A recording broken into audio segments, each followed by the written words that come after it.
wis mampu lho, sing ora mampu ora ngalangi aku. Sing wis mampu aja ninggal sedekah. Ya wis kene ae. Bisa sitok ndak mayangi tak goleki. Ora ono. Ah kae kasabang timbang mayangi iki kaos e dienggo. Iya. Karena sitok lho ngapunten. Oh iya.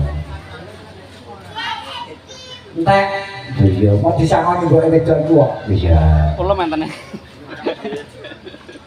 Mas Mami sinten? Maaf Bu, salam seduluran nggih. Monggo jamu terus apa? Alhamdulillah wis tak terusne tuku dalam. Iki wis ana amplop kan tumidul pangkone Mbah Dalang Dukul ana 126. Oh iya. Ana siji Padalang nyuwun gending gubuk asmara. Oh iya. Mandhapipun apa ki?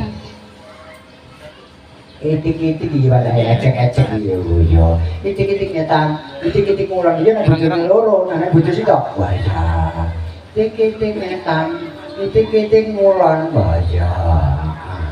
Jadi ini gubuk asmara mandhapipun itik-itik nyetan, itik-itik ngulang saking Bapak Karmo. Dados